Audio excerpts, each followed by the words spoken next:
We haven't really gotten a good video game adaptation yet. Even just this year, we've had some pretty heavily slated ones, though I have a soft spot for Duncan Jones's Warcraft, which I'll probably talk about at some point. For many, Assassin's Creed was probably one of the more promising ones. It was a passion project from Michael Fassbender. Ubisoft themselves, developers of the game series, were involved from the very beginning as a production partner to ensure it would respect the games. And the director had just done a critically acclaimed, stunningly shot period film. It had all the ingredients to, if anything, be a well-made film with a strong lead performance that hews closely to the games, so as to please longtime fans. Fassbender is great in it. It looks amazing. It is faithful to the games whilst developing a new plotline that would act as a great way to introduce non-gamers to the franchise. It can be enjoyed by both fans and noobs alike, if they actually enjoy it. I didn't. It's upsetting to say, as I had high hopes, but I really didn't like Assassin's Creed. It's a messy film that you can just feel has been reshaped way up to the 11th hour. The stealth the game is known for is almost non-existent, instead having a group of so-called assassins featured that are almost completely useless save for Fassbender and his female sidekick. What should be a standout parkour sequence is choppily edited and at times hard to follow, something that can be said for much of the action in the film.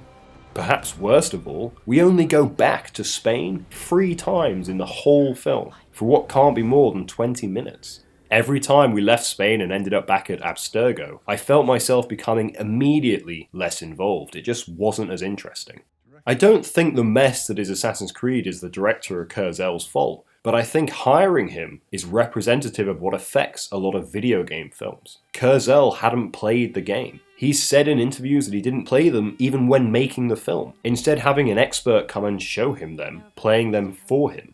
I believe because of that, the film lacks how it should feel to follow this character. Playing as Altair or Ezio was an immersive experience, broken up by terrible sequences back at Abstergo that luckily were mercifully short compared to the focus of the games. Stalking an enemy, getting the information you need, and then breaking through a crowd to slice their throat. That was thrilling. In the film, that's barely a part of the narrative. Only someone who hasn't played the games would think to set so much of the film in the most boring part of them.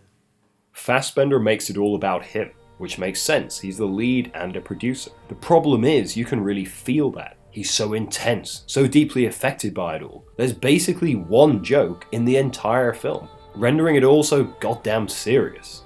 It's an action film about people replaying the memories of their dead assassin ancestors in a quest to look for a powerful apple with the ability to cure violence. That is the plot, by the way. It's ridiculous, but if it had a bit of self-awareness, a bit of humour, that would be easier to follow. As it is, you can't really enjoy it, and that's without talking about the plot holes or inconsistencies. I know people are going to put together videos on all of the reasons, for example, the whole of Abstergo makes no sense, so I don't want to spend too long on it, but come on. The people kept here are murderers, learning the ways of their assassin ancestors, the sworn enemy of the Templars that run Abstergo. Why are they just walking around freely? Why do they have such easy access to weapons? It feels like they had set pieces they wanted in the film, like this Abstergo battle, regardless of if it made any actual narrative sense. This is apparent in so many blockbusters now. They're re-edited, focus tested into being the most bland, lifeless movies. Assassin's Creed shot for weeks on location with some incredible stunts, but it's also chopped up and filled with CG that you couldn't really tell.